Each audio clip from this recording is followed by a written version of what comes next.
Bonjour à tous et bienvenue dans ce nouvel épisode de notre podcast Romance et Préjugés. Nous sommes l'équipe du forum Boulevard des Passions et on est vraiment ravis de vous retrouver pour ce nouvel épisode. Et aujourd'hui, on a avec nous Swollen. Salut. Et Léa. Bonjour à tous. Et Isa. Coucou. Et moi-même, Zaza. Alors on voudrait d'abord commencer par vous remercier pour tous vos retours sur les réseaux sociaux, sur le forum, pour notre premier épisode qui était consacré à la naissance d'une passion. Et donc, quelques semaines plus tard, on vous retrouve pour ce nouvel épisode qui va être consacré à Ho Ho Ho, les romances de Noël. Oh, c'était beau. Ouais, c'était chouette. Que vous soyez Team Grinch ou Team Lutin, on espère que ce nouvel épisode vous plaira et surtout, restez bien en écoute jusqu'à la fin de l'épisode car on a une surprise pour vous.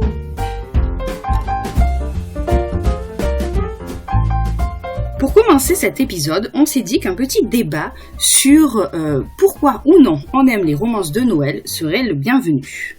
Dans l'équipe, on n'est pas toutes d'accord, justement, et on n'aime pas toutes les romances de Noël, donc on va en débattre ensemble, et bien sûr, on attend aussi, vous, votre avis, dans les commentaires ou sur les réseaux sociaux. Alors justement, mesdames, mesdemoiselles, qui parmi vous est dans la team Grinch ? Moi, je suis dans la team Grinch. Alors, c'est pas que j'aime pas les romances de Noël, hein. J'aime bien tout, comme toutes les romances. Mais il y a des choses qui me conviennent pas. Par exemple, on a beaucoup de comédies romantiques et ça c'est pas ma came. Alors, tant que l'éditeur prévient, ça pose pas de problème, hein. Mais j'aime pas prendre une romance de Noël et me rendre compte que c'est une comédie romantique. Là, je suis dégoûtée. Tu peux nous dire c'est quoi pour toi la différence entre comédie romantique et romance, parce que je pense que pas tout le monde fait la distinction. Oui, bah la comédie romantique pour moi c'est ce qu'on a dans les films en fait, hein, les romances de Noël où toute l'intrigue se dénoue vraiment à la fin et limite on a juste le baiser de la fin. Et c'est terminé. Et là, moi, je reste carrément sur ma fin. En fait, je préfère avoir une intrigue amoureuse qui s'installe et puis un couple qui se forme et puis on les voit un petit peu évoluer, quoi. Ouais, dans la comédie romantique, la romance est pas forcément le thème principal, quoi. Oui, la comédie romantique, c'est plus ce qu'on peut voir dans les téléfilms qui sont regardables même à partir même en dessous de 12 ans où t'as juste un bisou à la fin, mais que t'as les protagonistes qui se tournent un petit peu autour et toute l'ambiance de Noël qui est beaucoup développée. Finalement, la relation amoureuse est plus secondaire par rapport au reste. Ouais, t'as des histoires connexes, de famille, d'ambiance, ouais. Ouais, c'est vrai. Alors, ce que j'aime bien en romance de Noël, c'est quand on a un contre-visité. Il y a pas mal d'auteurs qui s'y frottent. Je pense que c'est une thématique qui est pas évidente. Parce que c'est une histoire qui est déjà créée, il faut faire un peu faut la renouveler. Et vous les filles, est-ce que vous avez des arguments pour convertir les Grinch ? Je crois qu'on a Zaza qui adore les romances de Noël. Ouais, c'est alors moi j'adore les romances de Noël. Je saurais même pas expliquer pourquoi, mais je crois que c'est plus j'aime beaucoup l'ambiance et tout le folklore qu'il y a autour des romances de Noël. Je pense que ça me rappelle les Noëls de quand j'étais petite chez mes grands-parents, les décorations, les retrouvailles avec la famille, parce que mes grands-parents habitaient loin.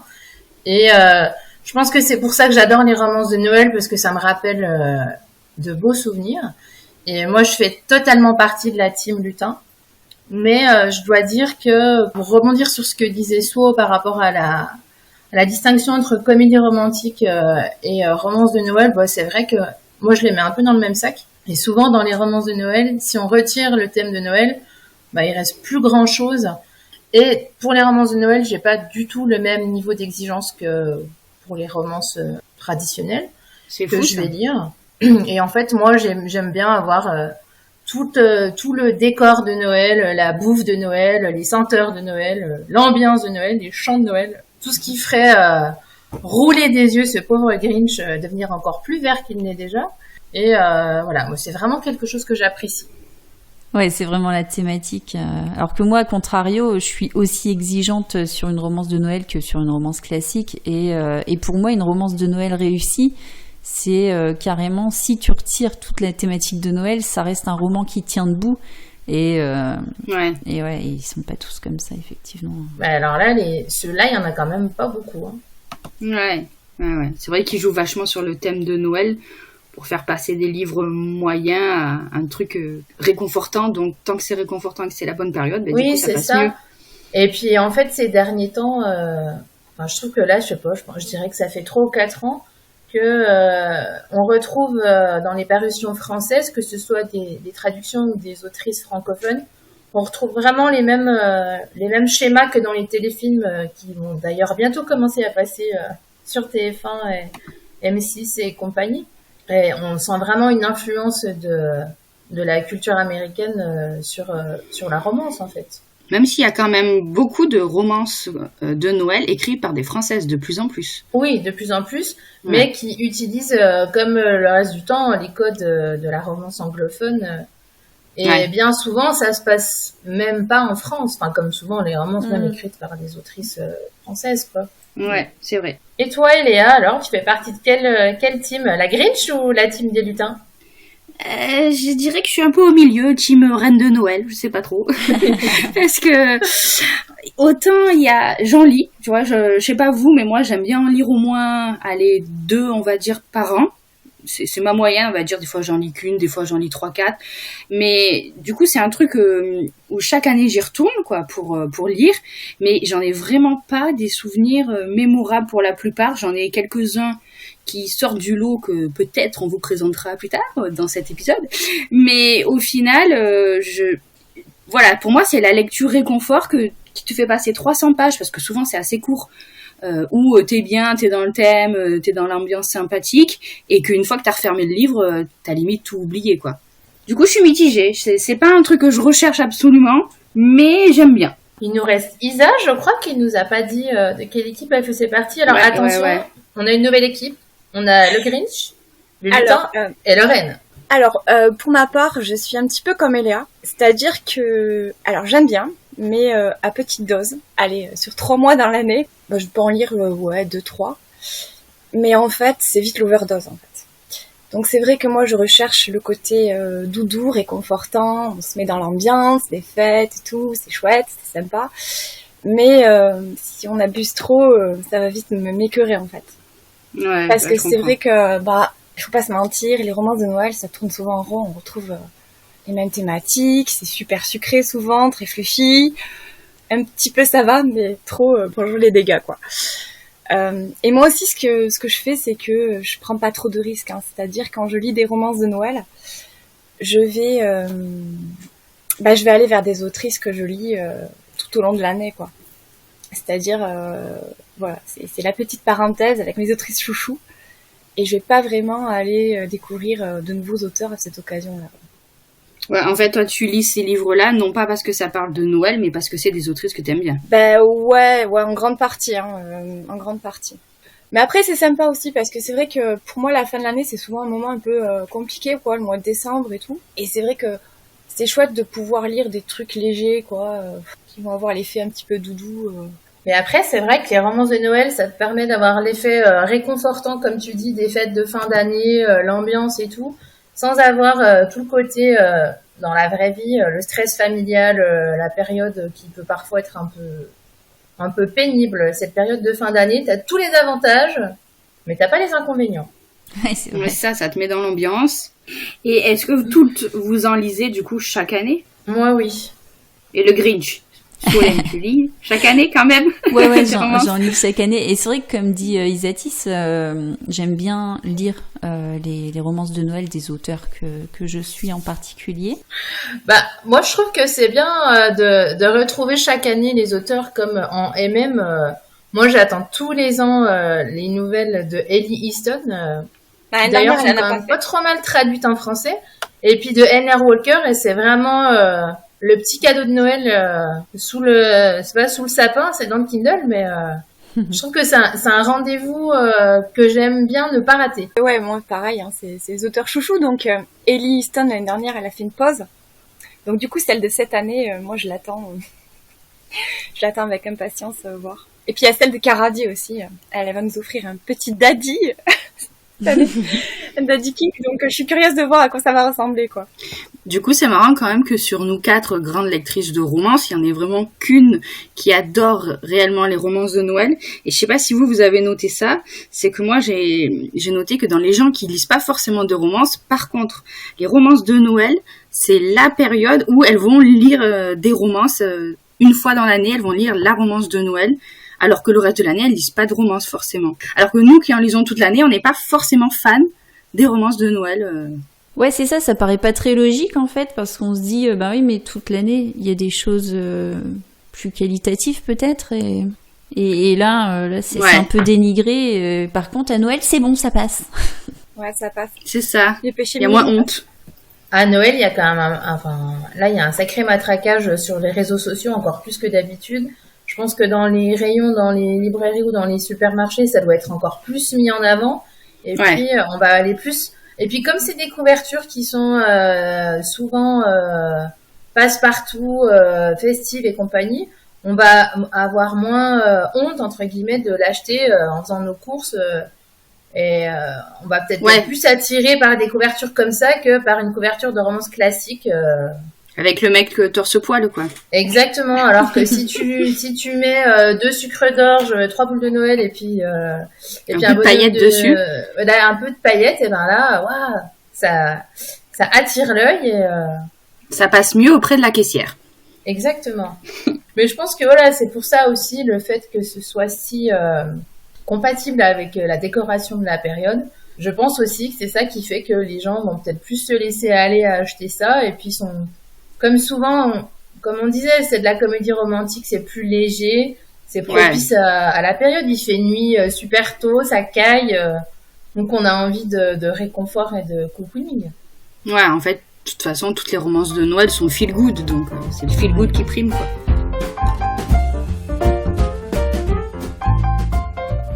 Alors, on vous a donné notre avis sur les romances de Noël, mais on va parler aussi de votre avis, puisqu'on a lancé un sondage il y a quelques semaines pour savoir si vous aimiez ou pas les romances de Noël. On a eu pas mal de retours qui nous montrent que, globalement, on a 70% des lecteurs de romances qui aiment les romances de Noël, et 30% qui aiment bof, voire n'aiment pas du tout. Mais il n'y en a pas beaucoup qui aiment pas du tout. Alors, parmi ceux qui n'aiment pas trop les romances de Noël, on retrouve les arguments qu'on a donnés tout à l'heure. C'est-à-dire que beaucoup nous ont dit que c'était trop gnangnan. Et qu'on retrouvait aussi toujours le même schéma, ou que ça se déroulait trop rapidement, que la romance se déroulait trop rapidement. Qu'est-ce que vous en dites, les filles, de ces retours-là ? Eh ben en fait, moi je pars du principe que la romance de Noël ou la comédie romantique de Noël, c'est quand même fait pour être un peu cucu, un peu trop romantique, un peu trop sucré. Et ouais, t'acceptes des choses que t'acceptes pas en temps normal. J'accepte des choses que je n'accepterais pas en temps normal, et il y a des trucs qui me feraient vraiment lever les yeux au ciel dans une romance pas Noël. Et là, je me dis que si les auteurs jouent à fond la carte du cliché, ça me fait rigoler. Là, je suis bon public et je marche. Alors, il y a des fois où c'est vraiment poussé à l'extrême. Et là, non, c'est trop pour moi. Mais malgré tout, je suis quand même d'accord avec les personnes qui ont répondu ça. Même si ça me dérange pas trop. C'est sûr que c'est pas quelque chose qu'on peut dire non, c'est pas vrai. Oui, c'est gnangnan, oui, ça va vite. C'est sûr. Et soit après, tu aimes, soit t'aimes pas, quoi. C'est ça. Mais c'est vrai qu'en romance, il y a pas mal de lectrices qui n'aiment pas justement les clichés. Et toi, ça te dérange pas, Zaza, les clichés en romance de Noël ? En fait, pour moi, la romance de Noël est un cliché. Donc, à partir de là, j'accepte de lire des clichés, alors que je déteste ça habituellement. Je sais pas pourquoi je suis à ce point-là bon public pendant la romance de Noël, mais je pense que c'est la fatigue, le manque de lumière. Je deviens un peu moins, moins exigeante. Et puis, c'est juste, c'est comme se manger un paquet de chamallows ou de chocolat de Noël sans aucun effet secondaire. C'est-à-dire grossir, c'est ça ? Voilà, c'est ça, grossir, avoir une crise de foie. Là, tu vois, on parlait d'indigestion tout à l'heure, ça peut être un peu écœurant à force de lire trop de romances de Noël. Là, oui, mais sauf que tu dis, allez, l'année prochaine, t'arrêtes jusqu'à l'année prochaine. Donc moi, pendant un mois et demi, je fais une cure de romances de Noël. Je joue à fond le jeu et après, généralement, elles sortent en octobre ou en novembre. Donc j'en lis beaucoup quand elles sortent. Et puis généralement, j'arrive au 15 novembre et là, je sature et je n'en lis plus. Alors, concernant les répondants de notre sondage qui aiment les romances de Noël, pour ces personnes-là, les romances de Noël, c'est en priorité une romance feel-good. Ensuite, ce qui vient en second, c'est qu'il faut qu'il y ait de l'humour dedans. Et en numéro 3, ça va être tout ce qui est partage, moments en famille, des surprises. Et puis, on retrouve aussi souvent, c'est la neige. On veut de la neige dans les romances de Noël. Peut-être même un chalet en bois. Ouais, encore mieux. Un barbu, qui n'est pas forcément le vieux barbu en blanc. Ah oui, on veut pas le ventre du Père Noël non plus. Hein. On nous a souvent parlé aussi d'avoir un soupçon de magie. Et puis, bien sûr, les friandises, le chocolat chaud, le vin chaud, les décorations. Voilà, toute l'ambiance de Noël. Ça, c'est obligatoire dans une romance de Noël. Ouais, normal. Les clichés dont on parlait tout à l'heure, finalement, on y revient. Et à la fois, on les dénonce, et à la fois, si on les a pas, il y a un petit peu tromperie sur la marchandise. Donc, faut trouver un équilibre entre tout ça. On avait une autre question, du coup, c'était qu'est-ce qu'une romance de Noël ne contient pas? Et là, attention, si vous êtes auteur et que vous nous écoutez, sortez un bloc-notes, hein, parce que là, on va vous lister ce qu'il faut surtout pas mettre dans une romance de Noël. Et ce qui est sorti en premier, et c'est récurrent, hein, pourtant, c'était une question à réponse ouverte, hein, mais alors, quasiment tout le monde a sorti une liste exhaustive là de la thématique du drame. Et donc, dans une romance de Noël, il ne doit pas y avoir d'attentats, de meurtres, de morts subites, de maltraitance, de scènes de violence et pas de tueurs en série. Ok, donc, c'est pas le moment de pondre un thriller. Un thriller de Noël, pourquoi pas. Mais pas en romance alors. Et donc, en numéro 2, on a toute la catégorie au niveau des relations amoureuses. Et là, on veut pas de triangle amoureux. Et j'ai envie de dire, en romance, il n'y a pas de triangle amoureux non plus. Donc, moi, je suis pas tout à fait d'accord avec ça, mais c'était notre débat. Moi, je suis d'accord. Ouais, mais le vrai triangle amoureux, hein, genre à la Twilight, ou genre l'héroïne qui se dit non, est-ce que je préfère lui, puis dans la deuxième moitié du livre, non, je préfère l'autre. Pour moi, ça n'a pas trop sa place en romance, quoi. Ça, c'est un débat qui pourrait faire l'objet c'est ça. de grandes discussions. Hein. Bon, alors en tout cas, pas de triangle amoureux en romance de Noël. Pas de trahison amoureuse, pas de dispute ni de larmes de tristesse. Alors là, j'ai envie de dire, ouais, mais s'il n'y a pas de dispute et pas de larmes, on risque de s'ennuyer un petit peu. Ouais, hein. c'est ça. Ouais. Et puis, dernière chose, il n'y a pas de revanche. Ensuite, troisième position, il y a les choses pour lesquelles, j'ai envie de dire, on n'est peut-être pas toutes d'accord non plus. C'est pas de canicule, pas de cocotier. Moi, ça me dérange pas que la romance de Noël se passe dans un pays chaud. Vous en pensez quoi? Ah ouais, non, moi je peux pas imaginer. Non, vous avez besoin de la neige? Là, moi j'habite dans les montagnes et pour moi un Noël sans neige, ça fait longtemps qu'on n'a plus beaucoup de neige à Noël.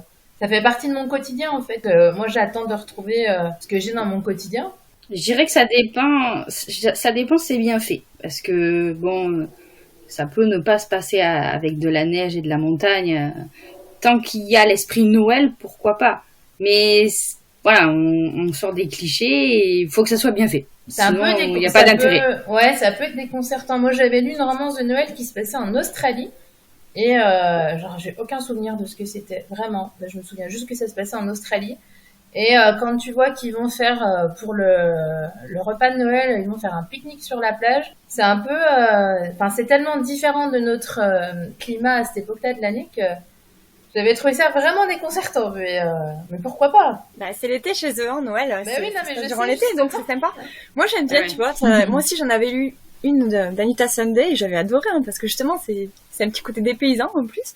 Puis tu vois comment Noël se passe ailleurs, avec un climat complètement différent et tout. C'était chouette, j'avais bien aimé. Donc bon, moi, s'il y a pas de neige, ça me va aussi. Hein. C'est pas un souci. Et la dernière chose, certaines lectrices n'aiment pas qu'il y ait du fantastique dans la romance de Noël. Moi, j'ai rien contre un petit loup-garou pour Noël. Hein. Oui, mais alors le fantastique, c'est différent de la magie? Ouais, c'est ça. Parce que, du coup, là, c'est pas précisé. Mais ça m'a surprise quand même parce qu'on a quand même... il y a souvent un petit côté magique en fait avec Noël. C'est vrai que les lectrices de paranormal peut-être ne se retrouvent pas dans les romances de Noël parce que, enfin, pour elles, il faut que ça soit séparé, quoi. Après, un petit soupçon de magie en mode sorcière de Noël, pourquoi pas? Oui, ou même quand on repart sur les contes revisités, il y a toujours un peu de fantastique, quoi. Oui, mais je crois que j'ai jamais lu de livre de romances de Noël fantastiques.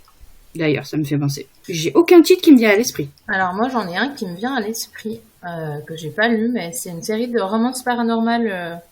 C'est Ivy Wild. Et il y a eu un tome de Helen Harper.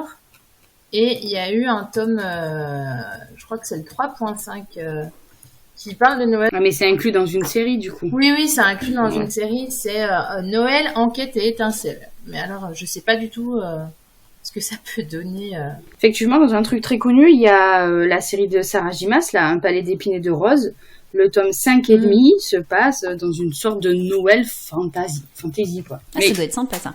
Ouais, mais c'est vraiment le prétexte à faire un tome de plus. Enfin, un tome intermédiaire de plus. Oui, puis c'est format nouvelle en général. Ouais, et puis il n'y a pas de Père Noël, on reste dans l'univers fantasy. C'est plutôt un truc païen, quoi. C'est un peu bizarre, c'est sûr. Ah, mais tu vois, dans le sondage, là, personne ne demande un Père Noël. Hein. Ça, c'est facultatif, le Père Noël. C'est-à-dire que le Père Noël, c'est pas vraiment très sexy, tu vois. Ça dépend pour qui, on sait pas. Ouais, ça dépend. Après, si c'est un des héros qui se déguise en Père Noël, pourquoi pas, mais... le gros bide et la barbe, moi, ça me va. Bon, et puis, dernier sujet du sondage. De quoi les romances addicts rêvent-ils ou elles pour Noël? Un bad boy, un prince charmant, un boss milliardaire? Eh bien non. Elles veulent des livres par milliers, et des liseuses aussi. Beaucoup rêvent de voyage et d'évasion. Tu m'étonnes. Nos répondants au sondage pensent aussi à leurs proches, santé, bonheur, passer de bons moments en famille, amour, déclaration, enfin voilà, bref, tout ce que les romances addicts veulent, j'ai l'impression, c'est vivre une romance de Noël. Et parfois, on a quand même quelques personnes qui demandent des miracles, rajeunir de 30 ans, arrêter le temps. Ah là, même le Papa Noël, il peut rien pour elle, malheureusement. Et on a Calypso qui demande la paix. Elle veut la paix. Alors, je sais pas trop comment l'interpréter. Est-ce qu'elle veut la paix dans le monde en mode Miss France ou est-ce qu'elle a des enfants et qu'elle veut la paix? Foutez-moi la paix! Ça, c'est possible aussi. Faudra lui demander. Bon, les filles, est-ce que vous avez des choses à ajouter par rapport à ça? Est-ce que vous rêvez de quelque chose en particulier pour Noël? Moi, je voudrais juste pas accoucher à Noël. C'est tout. Je voudrais faire encore un Noël normal avant que ma vie change. Voilà.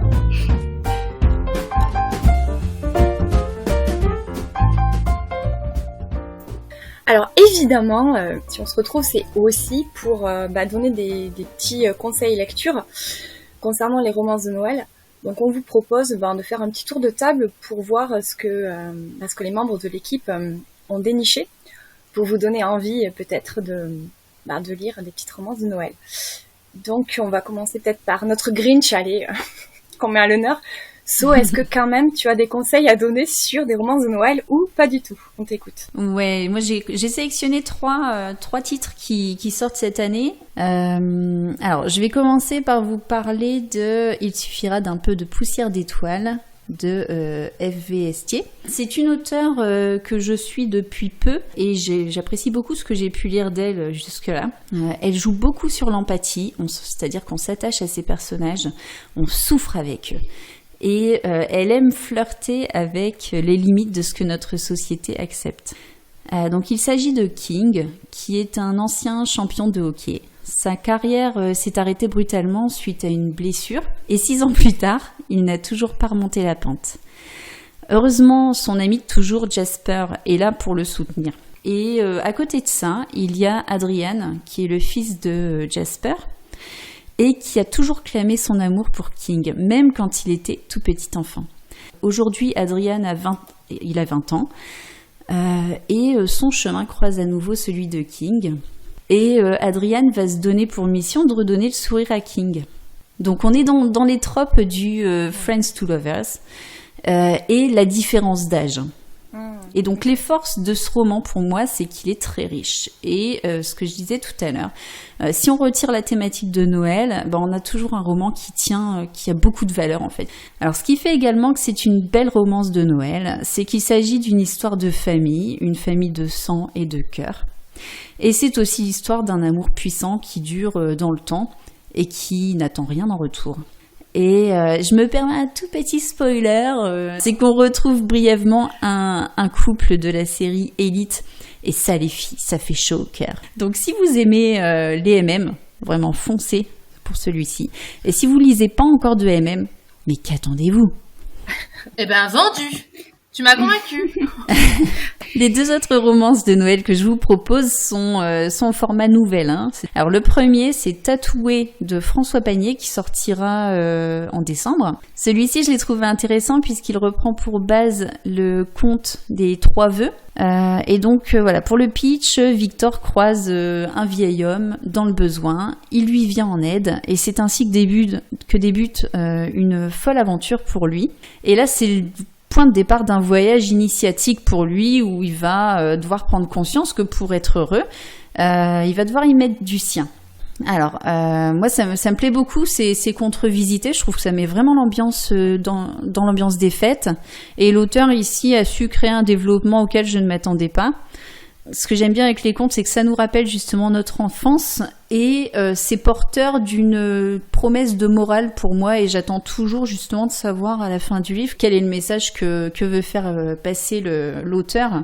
Alors ici, Victor, c'est plutôt un anti-héros, c'est un Grinch, y a rien ne le contente, il est aveugle à toute l'affection que ses proches lui portent.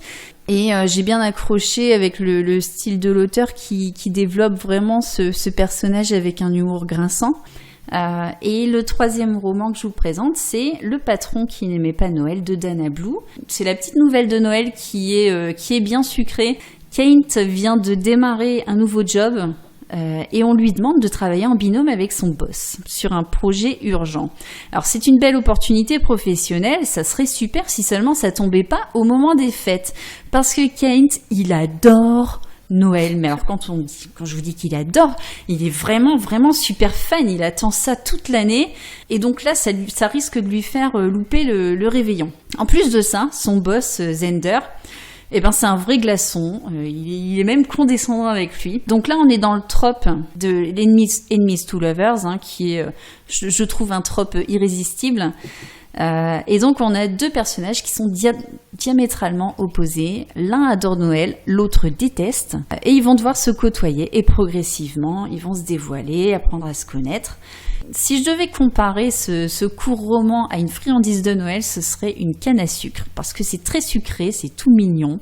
C'est vraiment une histoire feel good que j'ai lue avec le sourire aux lèvres du début à la fin. On est au taquet sur les références de Noël. Là, on pourra pas pinailler sur ça. C'est vraiment une romance de Noël. Ça a l'air mignon. Mais tu vois, So, finalement, t'as pris ton pied avec des romances de Noël, là. Bon, mais on passe à Zaza, alors. Alors moi, j'ai choisi de vous parler de 2 titres qui sont 2 romans, qui sont sortis cette année. Et le premier dont je vais vous parler, c'était le livre que j'attendais avec beaucoup d'impatience. C'est le nouveau Karen Pont, qui s'appelle « Vous reprendrez bien un peu de magie pour Noël ». Et ça fera plaisir à So. La couleur est annoncée par l'éditeur, parce que sur le bandeau, il y a écrit la nouvelle comédie de Noël de Karen Pont. Et comme les 2 précédents, on est vraiment à fond dans le thème de la comédie de Noël, puisqu'en fait, c'est l'histoire d'une héroïne qui s'appelle Victoria. Et Victoria, c'est un petit peu le cliché de la working girl qui ne pense qu'à sa carrière. Et au début du roman, elle a un accident de bus. Elle se fait renverser littéralement par un bus. En fait, il se trouve qu'elle est dans le coma et elle est visitée par 2 anges, 2 lutins de Noël qui font un pacte avec elle. Elle a un certain temps pour retrouver quelqu'un dans son passé qu'elle a blessé, faire amende honorable et puis revenir à la vie. On la voit reprendre contact avec une fille avec laquelle elle était au collège, plutôt au lycée. Et c'est vraiment un choc des cultures entre cette fille qui a toujours pour but que tout soit fonctionnel et ça clash avec la vie de son ex-camarade de lycée qui s'appelle Dakota. Et Dakota, elle vit avec sa grand-mère Elle a perdu ses parents quand elle était ado, je crois. Et donc elle vit avec sa grand-mère qui est une vieille dame qui commence à perdre un peu la tête. On est dans une comédie feel good. Il y a de l'émotion, on retrouve les valeurs familiales, on a le thème un petit peu de la magie. C'est drôle et puis c'est cette période de l'année où on a l'impression que tout est possible. Mais du coup, il faut avoir lu les 2 autres pour lire celui-là? Non, parce que ça a rien à voir. C'est pas du tout les mêmes personnages. Il y a aucun rapport. Il y a Ok. aucun rapport. Et là, c'est moins drôle que le premier qui est. Enfin, ça reste drôle, mais les 2 autres qui sont sortis les années précédentes sont beaucoup plus dans le registre comique. Ok. Là, ça allait quand même par moments, mais il y a quand même de l'émotion, surtout liée à ce personnage de grand-mère et du lien qu'elle a avec sa petite fille. Et mais du coup, il n'y a pas de romance alors? Du tout? Ah ben, ça s'appelle une comédie. Soit Voilà, So. Est-ce que tu as compris ça? Alors, pas pour toi, celui-là. non, alors ne le lis pas. Non, il y a un petit peu d'aspect romantique. Et les 2 héroïnes vont trouver un amoureux, mais c'est vraiment absolument pas le sujet principal et ça occupe peu de place dans l'histoire. Mais par contre, pour l'une des héroïnes, son amoureux ou son futur amoureux, en tout cas, c'est un personnage qu'on a déjà croisé dans un autre roman de Karen Plante. Alors, je vais enchaîner avec un roman qui est également paru cette année chez Collection EH, écrit par Caro Emeline, et qui s'appelle Fuck Eve, mon Père Noël s'appelle Adam. Oui, le titre est accrocheur. Et en fait, alors dans celui-là, on retrouve des personnages. En fait, l'héroïne, elle était personnage secondaire dans un précédent livre de Caro Emeline, puisque c'est la sœur de Josh dans Je te ferai aimer Noël. Et dans ce roman-là, on est vraiment à fond dans l'ambiance des téléfilms de la 6. Claire, elle change de vie après un divorce qui s'est pas très bien passé. Et elle s'installe dans un petit patelin, elle devient pâtissière, elle a une petite boutique. Et c'est un village où ils fêtent Noël vraiment de manière extravagante. Elle se retrouve à côtoyer le héros, Adam, qui vient dans ce village sous de faux prétextes et qui va mentir sur son identité pendant une longue partie du roman. À l'inverse d'elle, qui est hyper fan de Noël et qui est très entourée par sa famille. Lui, au contraire, il a perdu ses parents quelques années plus tôt, il s'en est pas remis et comme souvent dans ce type d'histoire, il fuit toutes sortes d'engagements, il est solitaire et en rencontrant cette femme et sa fille, il va se dégrincher un petit peu. Donc, c'est vraiment sympa, les personnages secondaires sont excellents. La petite, j'ai oublié le prénom de la fille de l'héroïne, mais elle veut souvent la vedette aux adultes. C'est tout ce qu'on aime dans une romance de Noël. Sans un côté trop dégoulinant qu'on pourrait reprocher à certaines romances de Noël. Alors, on va conclure ces avis sur les lectures de Noël avec toi, Eléa. Qu'est-ce que tu nous proposes? Alors, moi, je vais vous parler de 2 romances de Noël. J'ai bien insisté sur le « ce », parce que c'est bien des romances de Noël qui m'ont marqué de toutes celles que j'ai lues. La plus ancienne que j'ai lue il y a vraiment longtemps, c'est La danse hésitante des flocons de neige de Sarah Morgan, qui est donc une autrice américaine. C'est le premier tome d'une trilogie. Et là, pour le coup, on est complètement dans l'ambiance de Noël parce que c'est l'histoire d'une working girl de New York qui est très citadine et qui va pour son travail pendant les fêtes, pendant Noël, dans une station de ski gérée par une famille donc qui s'appelle Snow Crystal et qui va essayer de travailler un petit peu la com de cette station de ski. Et elle va se retrouver en face à face avec celui qui gère la station. Et donc Kayla, elle va vachement se confronter à Jackson, qui lui est hyper proche de sa famille, qui est vraiment une vraie tribu, alors que Kayla, elle déteste Noël, elle pense qu'à son travail. Du coup, on est vraiment dans un clash au niveau de leur personnalité. Il y a beaucoup d'humour, il y a plein de situations cocasses de la citadine qui découvre un peu la vie rurale, quoi. C'est plein de bons sentiments, il y a des beaux paysages, puisque ça se passe dans une station de ski, donc on a l'ambiance chalet, l'ambiance neige, traîneau, tout ce que tu veux, quoi. Et comme ça se passe aussi au sein d'une famille, parce que cette famille va accueillir Kayla pendant les fêtes, il y a vraiment aussi le côté très cocon, repas de famille, tout ça qui ressort. Donc c'est vraiment un livre que j'ai lu il y a un moment, mais quand on parle de romance de Noël, tout de suite je pense à celui-là. Je sais pas pourquoi, c'est resté dans ma mémoire. Ouais, il était super, hein. Et puis la couverture avec les paillettes et tout, c'était ouais, c'est un des premiers qui est sorti. Et en plus, t'as raison, c'est un des premiers qui est sorti en VF, donc. Ouais, dans ce genre-là, ouais. Les couvertures, elles étaient trop jolies avec les paillettes et tout, je me souviens. C'était trop joli. Et le deuxième, du coup, que je vous présente, celui-là, il est plus moderne. Il est sorti un peu plus récemment. C'est Tu fais quoi pour Noël? Je t'évite de Juliette Bont. Donc là, pour le coup, on est dans une autrice française, mais pour autant avec des personnages qui sont censés être américains.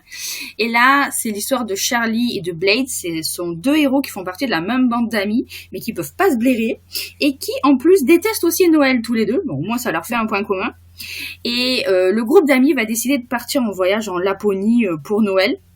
Et eux deux, on sait pas pourquoi, ils se lancent dans une guéguerre vachement drôle, vachement marrante, où tous les coups sont permis pendant le voyage, et basé sur tout ce qui fait Noël. Moi, je me rappelle par exemple, lui, il va lui balancer des playlists de Mariah Carey à toute la longueur de la journée parce que, voilà, rien que pour l'embêter.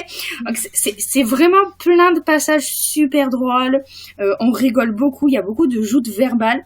On est dans une relation amour-haine, donc autant dire tout ce que j'aime. Et puis, les personnages sont très attachants, autant eux deux que tout leur groupe d'amis. Ça fait vraiment très famille choisie. Et c'est quelque chose que j'avais beaucoup aimé. Et d'ailleurs, c'est vraiment un livre que j'avais lu, pour moi, c'est très rapide, donc j'avais lu en 2 jours, et ça m'avait sorti d'une panne de lecture. Donc c'était que vraiment, c'était le petit coup de boost dont j'avais besoin, pardon. Et du coup, j'en garde un très très bon souvenir. Si vous avez envie d'une romance de Noël rigolote et mignonne, pour le coup, là, vous êtes pile poil dans le thème. En tout cas, moi, je l'avais lu bien après tout le monde. Je l'ai lu au moins... Je crois que j'ai lu seulement l'année dernière Tu fais quoi pour Noël? Franchement, j'ai trouvé ça bien parce que c'était vraiment drôle, quoi. Et c'est pareil, si t'enlèves Noël, tu restes dans un Enemies to Lovers qui est sympa, et puis ils y vont pas de main morte pour se faire des vacheries, donc c'est ça qui était sympa. Ouais, il est super rigolo celui-là. Et pour autant, ça reste une vraie romance. Exactement, ouais. Allez, pour terminer ce podcast, on va jouer à un petit jeu. Je vous propose qu'on joue au Wrong Answer Only. Donc, je vous donne des titres de romances de Noël qui sont sortis cette année. Je ne vous donne pas la fin du titre et vous devez finir donc le titre en ne donnant que des mauvaises réponses. Par exemple, on va commencer avec « Cette année, on échange nos cadeaux et... » Des idées, les filles? Nos voitures? Nos mecs. Nos salives.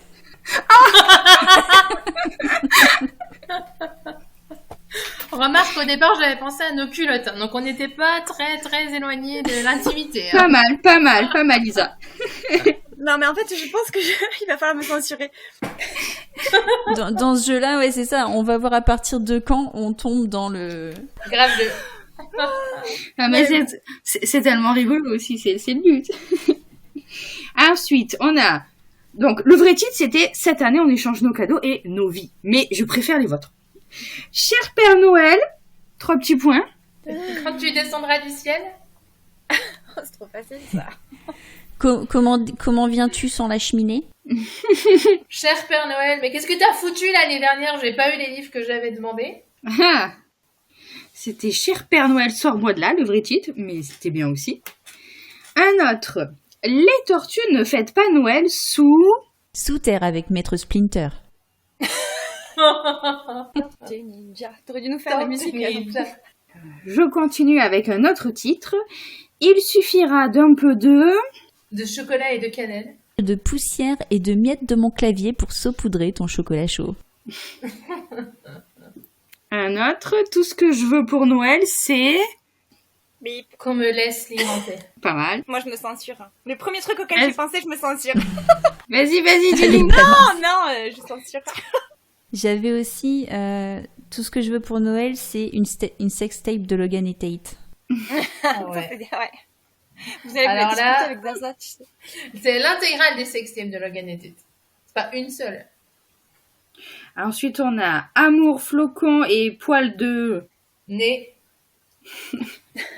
Facile. Ah oui. Moi, j'avais Amour, Flocon et Peau de bête devant la cheminée. Ouh.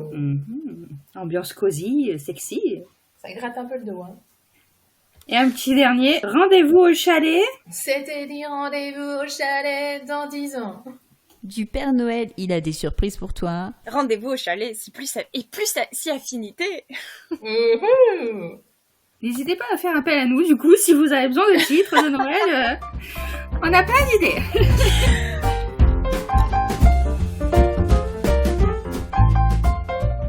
Et voilà, le temps est venu de vous dévoiler notre petite surprise dont on vous parlait en tout début du podcast.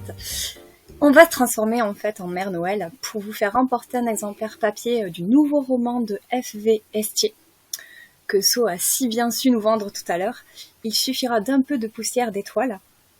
Et on en profite d'ailleurs pour dire un grand merci à l'autrice qui nous a fait le plaisir de se joindre à nous pour vous gâter. Toutes les informations concernant ce concours seront dans le descriptif, ainsi que le petit lien vers le formulaire à remplir. Et vous avez jusqu'au 20 novembre minuit pour participer. Notre épisode consacré aux romances de Noël s'achève. Nous espérons que vous avez pris plaisir à nous écouter. Surtout, n'hésitez pas à faire un tour sur le forum pour participer à la saison 2 de notre Sweet Santa Challenge. Et si on vous a tenté, ça sera l'occasion de le compléter. Nous vous souhaitons à tous de très belles fêtes de fin d'année et on se donne rendez-vous pour un prochain épisode très bientôt. À bientôt. À bientôt, joyeux Noël. À bientôt, bonne lecture.